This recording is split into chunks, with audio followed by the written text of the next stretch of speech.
Halo Libra, selamat datang dan terima kasih sudah mampir. Semoga kamu dalam keadaan sehat. Ini adalah reading bulan Desember. Kita akan lihat apa yang kamu perlu tahu di bulan Desember ini ya. Oke, Astro Oracle kamu yang pertama ini progression, kata kuncinya journey. Pertama, progression ini bisa berbicara gini. Kamu mungkin ketemu dengan hal-hal yang agak ribet ya di bulan Desember ini. Misalnya kayak kamu perlu melakukan sesuatu hal yang step-stepnya banyak, atau kamu ketemu birokrasi, atau ketemu orang-orang yang apa ya, harusnya support kamu tapi malah bikin kamu ribet ya. Itu yang pertama dengan progression. Lalu yang kedua kayak ada sesuatu hal tentang perjalanan kamu ya. Perjalanan evolusi jiwa kamu, progres kamu dalam sesuatu hal, dalam aspek tertentu dalam kehidupan kamu gitu ya. Mungkin jalannya berliku-liku, mungkin jalan nggak selalu mulus, tapi in the end itu akan membawa kamu ke puncak ya. Puncak, definisi puncaknya tiap orang itu beda. Dan apa gitu definisi puncaknya kamu? Karena gini, ada sesuatu yang signifikan yang apa ya, seperti momen life altering moment gitu loh. Life altering moment itu sesuatu yang bisa ada suatu kejadian, bisa kayak dimulai dari momen pencerahan ya. Karena gini, tema kamu itu judgment dikonfirmasi sama the world. Dua kombinasi ini yang tadi aku bilang ada sesuatu yang signifikan di bulan Desember ini dan hidup kamu berubah setelah itu ya. Karena judgment itu pertama bisa berbicara tentang suatu momen ngagetin, suatu momen kayak pencerahan, mata kamu terbuka, kamu mendapatkan perspektif lain tentang sesuatu hal. Dan the world itu berbicara tentang completion ya. Planetnya itu Saturnus dengan the world. The world itu berbicara completion dan kayak satu chapter cerita kamu, hidup kamu ada satu chapter yang udah selesai. Dan kamu siap masuk ke chapter berikutnya, terutama bisa dipicu sama ada kejadian yang ngagetin atau di luar dugaan kamu, bisa juga dipicu dengan kayak kamu mendapatkan momen pencerahan, kamu mungkin banyak berkontemplasi, kamu kayak ada sesuatu yang berbeda dalam cara berpikir kamu, mungkin kamu lebih reflektif, mungkin kamu banyak membaca, mungkin kamu banyak mencari tahu tentang informasi tertentu, dan itu kayak membawa kamu pada mungkin pemikiran atau kesimpulan tertentu yang mempengaruhi perubahan signifikan ini dalam hidup kamu ya. Makanya tadi ada sesuatu yang berubah signifikan. Lalu yang berikutnya, Six of Wands sama Seven of Pentacles ini berada di blessing kamu ya. Berkat apa atau hal-hal menyenangkan apa yang mau datang di hidup kamu di bulan Desember ini? Six of Wands ini berbicara tentang reputasi, tentang dilihat. Dilihat dalam artian karena ini posisinya ada di blessing kamu, reputasinya ini ada reputasi yang bagus untuk kerja keras kamu, untuk hasil karya kamu, untuk kualitas proyek-proyek kreatif kamu. Mungkin kamu juga dilihat dalam artian gini, dilihat dalam artian ada nih orang-orang yang memperhatikan kamu karena mereka punya ketertarikan sama kamu, entah intensinya hubungan romantis, entah dia kagum, respect sama kamu, kayak melihat kamu sebagai contoh gitu. Ya sebagai contoh mereka kagum sama kamu gitu, entah dengan pemikiran, karya, kualitas kerja. Lalu Seven of Pentacles, nah ini dia, ini sangat sangat bisa dilihat orang dalam hubungannya kualitas kerja kamu ya, karena Seven of Pentacles itu aku melihat kayak ada vibe tentang pekerjaan, ada vibe tentang membangun sesuatu, menabur sesuatu untuk jangka waktu tertentu, dan kamu siap menuai apa yang udah kamu tabur selama ini karena posisinya ada di blessing kamu gitu. Jadi kamu tinggal nuai ya. Dan kalau berbicara tentang karma, karena di posisinya ada di blessing kamu, bisa jadi kamu menuai karma baik ya. Karma baik karena kamu banyak menabur hal-hal baik di waktu lampau gitu. Mungkin kamu berbagi, mungkin kamu ada buat orang lain, mungkin kamu um, melakukan sesuatu hal yang intensinya untuk kebaikan gak cuma diri kamu, kebaikan orang lain juga ya. Makanya di sini ada energi karma, dan itulah yang membuat orang respect sama kamu, orang dengerin kamu, orang tertarik sama kamu, kayak mau kenal kamu karena kamu punya kualitas itu ya. Karena di reading sebelumnya tuh aku lihat kayak kamu tuh pertama gini ya, pertama kamu tuh baik gitu, kamu baik saking baiknya gitu, kamu nggak mau menimbulkan keributan, ujung-ujungnya kamu ngabatin, kamu baik, ujung-ujungnya kamu ngebatin, terus juga ujung-ujungnya kamu yang kecewa gitu ya. Tapi kebaikan kamu itu semua hal kebaikan kita, walaupun nggak semua orang bisa menyambutnya dengan baik juga, bahkan mungkin malah menusuk kita dari belakang, kebaikan kita itu nggak akan pernah sia-sia ya, dan semesta selalu punya cara untuk mengembalikan itu ke kita.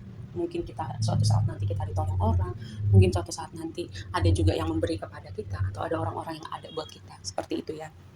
Nah, yang jadi tantangan gini, Page of Cups dan Two of Pentacles. Kenapa ya? Kayak ada uh, Page of Cups itu harusnya jadi komunikasi, jadi sesuatu kayak vibe yang menyenangkan, tapi ini posisinya dari tantangan kamu. Bisa jadi komunikasi ini kamu tuh bingung tuh harus merespon apa gitu.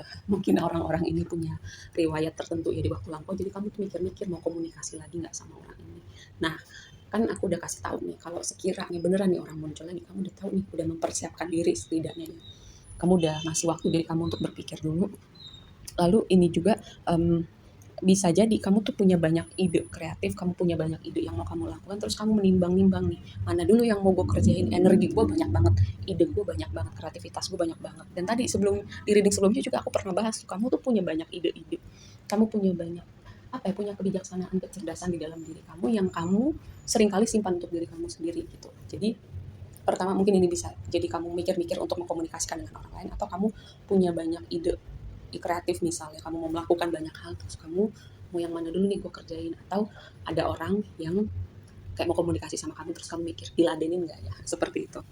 Nah, di near future lagi-lagi kayak ada energi pilihan ya, mungkin sesuatu yang signifikan ini membuat kamu berpikir serius tentang situasi tertentu atau orang-orang tertentu ya.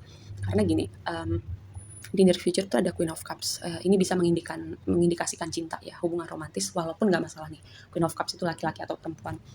Yang berikutnya, dengan Two of Wands mengkonfirmasi kamu tuh udah melakukan sesuatu untuk kebaikan kamu, untuk hati kamu, terus kamu mulai berpikir nih, setelah ini gue mau ngapain lagi ya? Setelah ini apalagi yang mau gue capai, atau apalagi yang bisa gue lakukan untuk bikin misalnya diri gue lebih baik lagi, hidup gue naik kelas lagi, kayak improvement apalagi yang bisa gue lakukan dengan hidup gue gitu.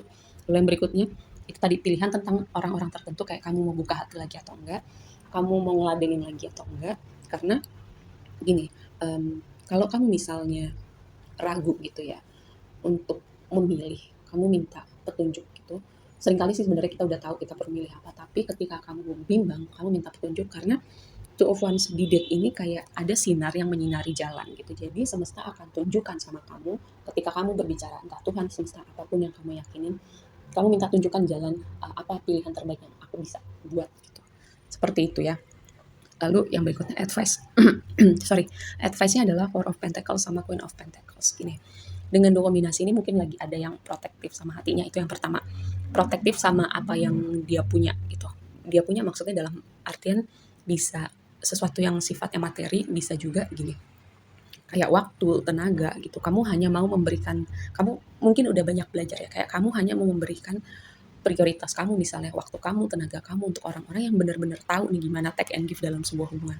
Orang-orang yang sekiranya bikin kamu ngebatin banyak mikir, ya udahlah, biarkan orang-orang ini udah nggak usah ada lagi di hidup lo, kayak semacam itu ya. Kamu udah belajar ngasih boundary gitu. Lalu bisa jadi juga ada faktor ego nih.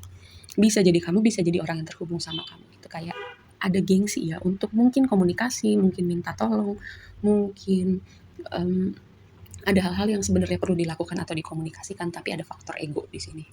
Oke?